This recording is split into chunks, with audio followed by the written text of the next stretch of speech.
ಪ್ರಧಾನಿ ನರೇಂದ್ರ ಮೋದಿ ಅವರು ಆಗಸ್ಟ್ 1 ಶನಿವಾರದಂದು ಸಾಂಸ್ಕೃತಿಕ ನಗರಿ ಮೈಸೂರಿಗೆ ಒಂದು ಭೇಟಿಯನ್ನು ನೀಡ್ತಾ ಇರೋ ಒಂದು ಹಿನ್ನೆಲೆಯಲ್ಲಿ ಅವರು ಬಂದು ಹೋಗುವ ಮಾರ್ಗದಲ್ಲಿ ಸಕಲ ಸಿದ್ಧತೆಗಳನ್ನು ಕೈಗೊಳ್ಳಲಾಗ್ತಾ ಇದ್ದು, ಅದರಲ್ಲೂ ಪ್ರಮುಖವಾಗಿ ನರೇಂದ್ರ ಮೋದಿ ಅವರು ಹೆಲಿಕಾಪ್ಟರ್ ಮೂಲಕ ಈ ಮೈಸೂರಿಗೆ ಆಗಮಿಸ್ತಾರೆ. ಮೊದಲಿಗೆ ದೆಹಲಿಯಿಂದ ವಿಶೇಷ ವಿಮಾನದ ಮೂಲಕ ನೇರವಾಗಿ ಮಂಡಕಳ್ಳಿ ವಿಮಾನ ನಿಲ್ದಾಣಕ್ಕೆ ಬಂದಿಳಿಯಲಿರುವಂತಹ ಪ್ರಧಾನಮಂತ್ರಿ ನರೇಂದ್ರ ಮೋದಿ ಅವರು ಮಂಡಕಳ್ಳಿ ವಿಮಾನ ನಿಲ್ದಾಣದಿಂದ ಓವೆಲ್ ಮೈದಾನದ ಒಂದು ತಾತ್ಕಾಲಿಕ ಹೆಲಿಪ್ಯಾಡ್ಗೆ ಬಂದಿಳಿತಾರೆ. ಇದಕ್ಕಾಗಿ ಒಂದು ಸಕಲ ಸಿದ್ಧತೆಯನ್ನು ಮಾಡಿಕೊಳ್ಳಲಾಗ್ತದೆ.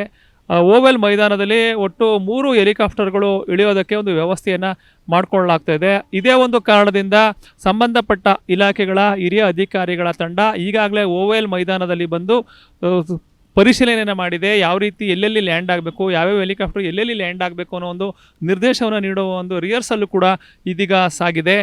ಒಟ್ಟಾರೆಯಾಗಿ ಓವೆಲ್ ಮೈದಾನದ ಸುತ್ತಲೂ ಕೂಡ ಪೊಲೀಸರು ಕೂಡ ಸಾಕಷ್ಟು ಒಂದು ಬಿಗಿ ಭದ್ರತೆಯನ್ನು ಕೈಗೊಂಡಿದ್ದಾರೆ. ಯಾಕಂದರೆ ಇಲ್ಲಿ ಹೇಳಿ ಪ್ರಧಾನಮಂತ್ರಿ ಬಂದಿಳಿಯುವ ಒಂದು ಕಾರಣದಿಂದಾಗಿ ವ್ಯಾಪಕ ಕಟ್ಟೆಚ್ಚರವನ್ನು ಕೈಗೊಂಡಿರುವಂಥ ಪೊಲೀಸ್ ಇಲಾಖೆ ಓವೆಲ್ ಮೈದಾನದ ಸುತ್ತಲೂ ಕೂಡ ಪೊಲೀಸ್ ಸರ್ಪಗಾವಲನ್ನು ಹಾಕುವ ಮುಖಾಂತರ ಸಾರ್ವಜನಿಕರು ಇತ್ತ ಸುಳಿಯದಂತೆ ಕಟ್ಟುನಿಟ್ಟಿನ ಕ್ರಮಗಳನ್ನು ಕೈಗೊಳ್ಳಲಾಗಿದೆ.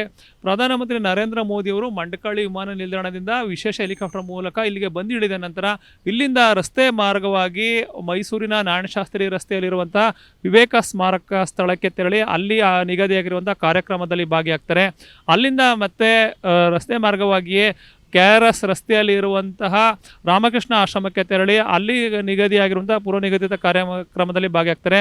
ಅಲ್ಲಿಂದ ಮತ್ತೆ ಇಲ್ಲಿ ಇದೇ ಓವಲ್ ಮೈದಾನಕ್ಕೆ ಬರಲಿರುವಂಥ ಪ್ರಧಾನಮಂತ್ರಿ ನರೇಂದ್ರ ಮೋದಿಯವರು ಇಲ್ಲಿಂದ ಮತ್ತೆ ಹೆಲಿಕಾಪ್ಟರ್ ಮೂಲಕ ಮಂಡಕಳ್ಳಿ ವಿಮಾನ ನಿಲ್ದಾಣಕ್ಕೆ ತೆರಳಿ ಅಲ್ಲಿಂದ ತಮ್ಮ ಪ್ರಯಾಣವನ್ನು ಮುಂದುವರಿಸಲಿದ್ದಾರೆ. ಈ ಒಂದು ಕಾರಣದಿಂದಾಗಿ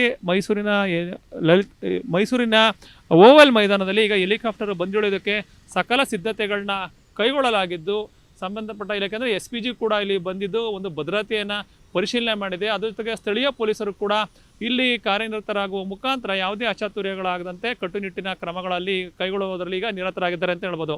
ಕ್ಯಾಮ್ರಾ ಪರ್ಸನ್ ಅರ್ಜುನ್ ಜೊತೆ ರಂಗಸ್ವಾಮಿ, ಪ್ರತಿನಿಧಿ ನ್ಯೂಸ್, ಮೈಸೂರು.